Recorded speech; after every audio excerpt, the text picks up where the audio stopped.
Hello everyone, मैं अरुण जहांगीर एक बार फिर से आईपीएस के यूट्यूब चैनल पर आप सभी का स्वागत करता हूं। लास्ट वीडियो के अंतर्गत अपन देख रहे थे बेटा डीपीडी के बारे में और आपने निकाल लिया था 4 प्रकार की कोशिकाओं की डीपीडी। ठीक है, अब अपन बात करने वाले हैं इस चैप्टर के लास्ट टॉपिक के बारे में, वाटर पोटेंशियल यानी कि जल विभव।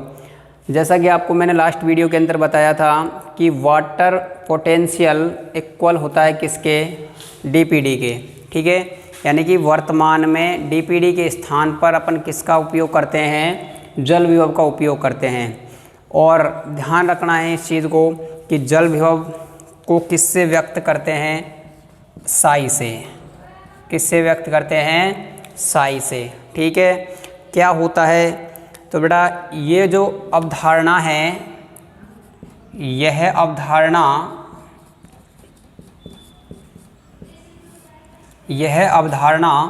मुक्त ऊर्जा के आधार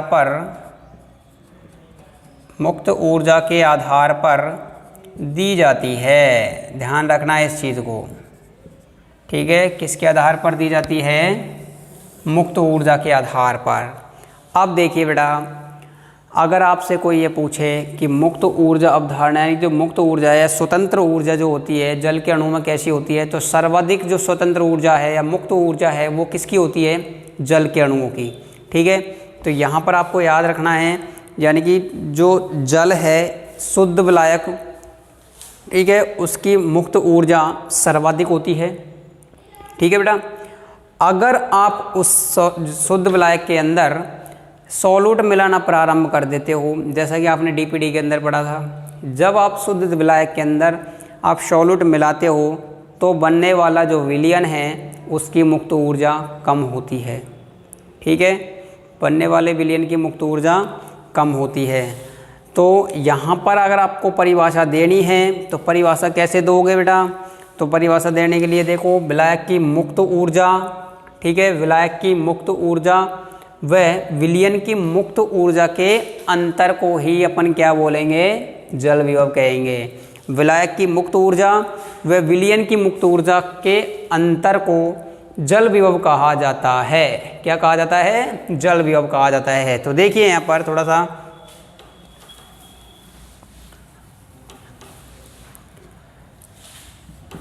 विलायक के रूप में शुद्ध जल का आप यूज कर सकते हो। तो विलायक की मुक्त ऊर्जा व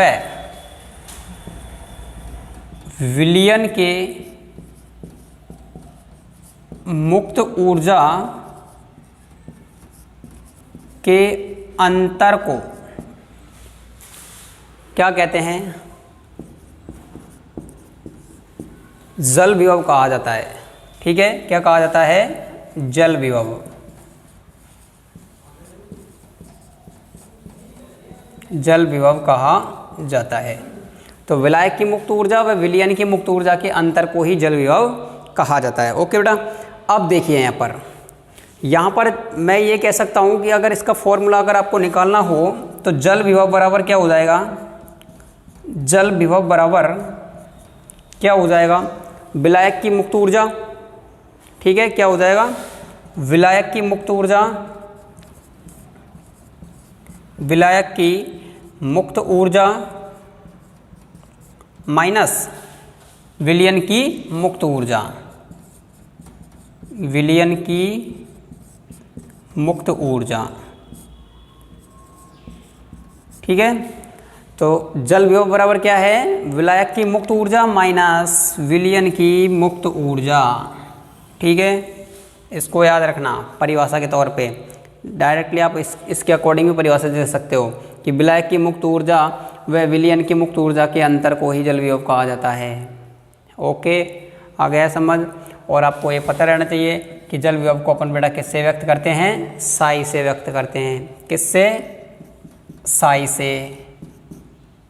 ओके, साई से व्यक्त करते हैं। तो अब देखिए यहाँ पर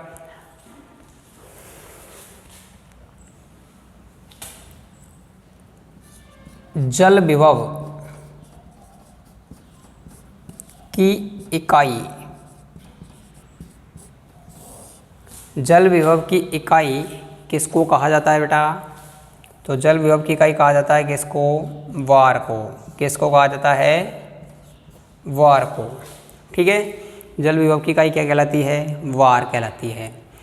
अब देखिए यहाँ पर इसका फॉर्मूला साई, ठीक है, डब्लू। साई डब्लू क्यों बोला मैंने? साई से तो इसको व्यक्त करते ही हैं, डब्लू का मतलब क्या हो जाएगा? Water potential. ठीक है, तो साई डब्लू बराबर क्या हो जाएगा बेटा? साई डब्लू बराबर क्या हो जाएगा? साई एस प्लस और क्या हो जाएगा? Psi P plus psi M plus psi जी।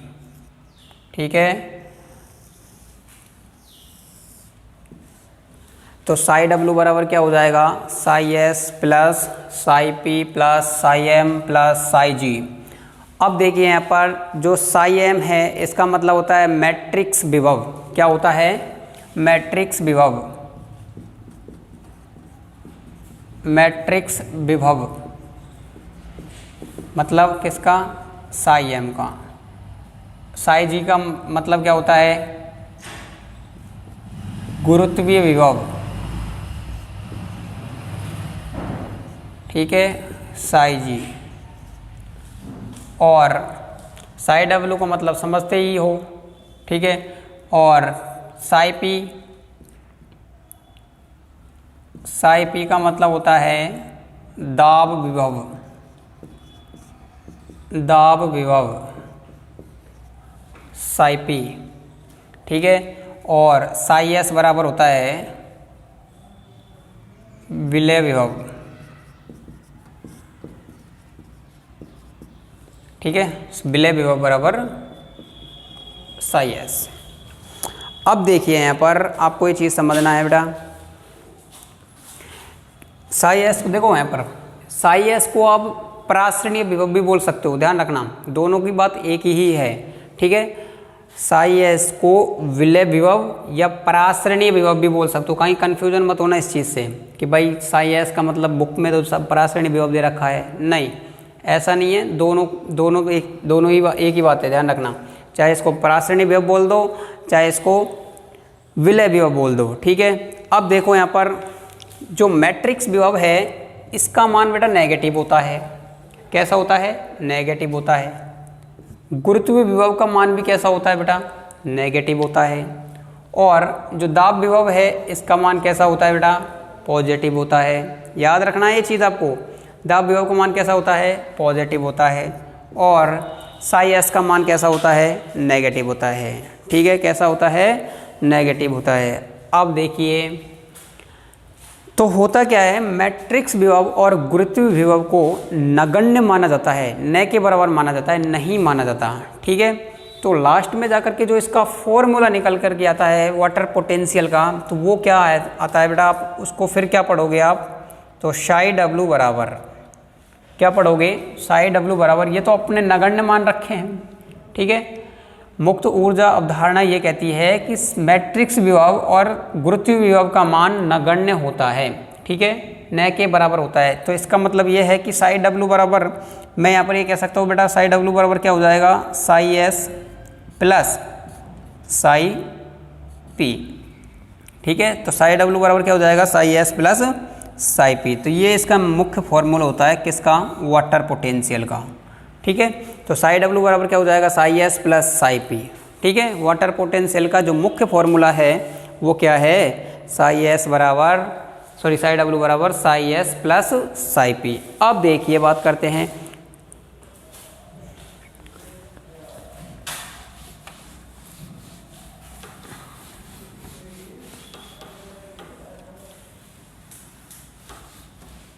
मैट्रिक्स विभव।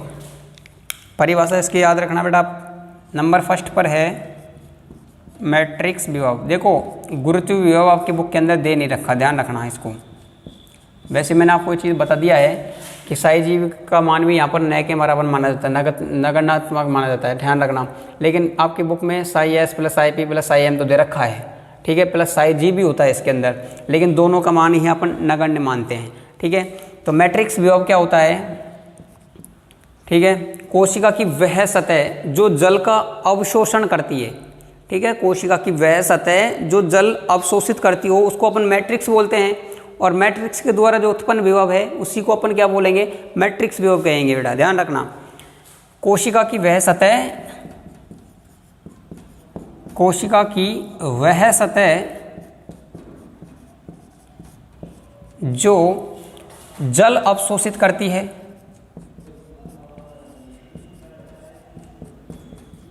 कोशिका की वह सतह जो जल अवशोषित करती है उसे मैट्रिक्स कहते हैं। क्या कहते हैं बेटा, मैट्रिक्स कहते हैं, उसे मैट्रिक्स कहते हैं। और मैट्रिक्स के द्वारा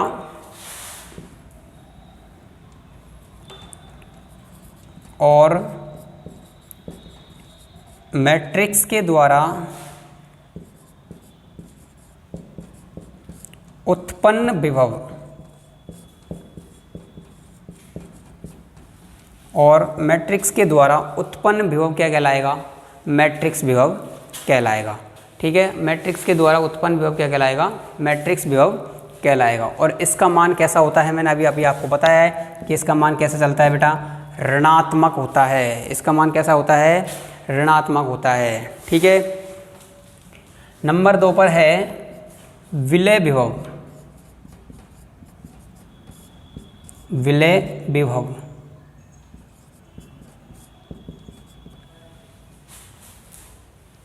कोशिका में उत्पन्न विलय के द्वारा लगाए गए जो दाब होता है उसी दाब को अपन क्या बोलते हैं, विलय विभव कहते हैं बेटा। ठीक है, तो कोशिका में उत्पन्न विलय, कोशिका में उत्पन्न विलयों के द्वारा लगाया गया दाब विलय विभव कहलाता है, विलय विभव कहलाता है। ठीक है, कोशिका में उत्पन्न विलयों के द्वारा लगाया गया दाब विलय विभव कहलाता है।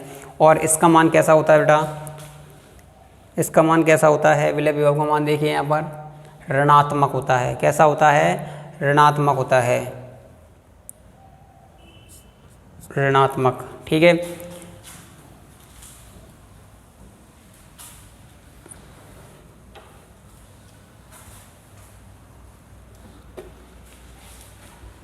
अब देखिए मैंने आपको जैसा कि बताया था कि विलय विभव बराबर होता है किसके, परासरण विभव के। एक ही बात है बेटा, दोनों को ध्यान रखना। विलय विभव परासरण विभव के बराबर होता है, लेकिन मान कैसा होता है, ऋणात्मक। और दोनों का मान कैसा होता है, ऋणात्मक होता है। अब देखिए नेक्स्ट है नंबर 3 पर दाब विभव।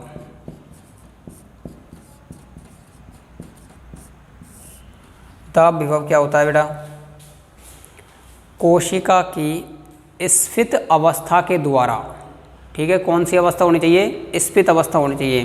तो कोशिका की स्फीत अवस्था के द्वारा लगाया गया दाब विभव कहलाता है। ठीक है, कोशिका की स्फीत अवस्था के द्वारा लगाया गया दाब विभव कहलाता है। और इसका मान कैसा होता है, धनात्मक होता है। देखिए वहाँ पर इसका मान कैसा है, धनात्मक है। ठीक है, तो ध्यान रखना है इसको भी। इसके बाद में अपन जो पढ़ने वाले हैं अंतः शोषण। ठीक है, अंतः शोषण क्या है, लास्ट टॉपिक समझना इसको बेटा। तुम्हारी बुक के अंदर जो चैप्टर नंबर 5 है वो इसका लास्ट टॉपिक है अंतः शोषण। तो परिभाषा याद रखना बस, अंतः शोषण।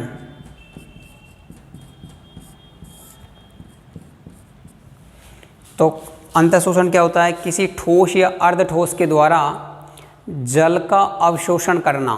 ठीक है, किसी ठोस या अर्ध ठोस के द्वारा जल का अवशोषण करना क्या कहलाता है, अंतः शोषण कहलाता है। देखिए किसी ठोस या अर्ध ठोस के द्वारा, किसी ठोस या अर्ध ठोस के द्वारा जल का अवशोषण करना, किसी ठोस या अर्धठोस के द्वारा जल का अवशोषण करना क्या कहलाता है? अंतः शोषण कहलाता है। और अंतः शोषण का दूसरा नाम भी होता है बेटा क्या? अधिशोषण। क्या होता है?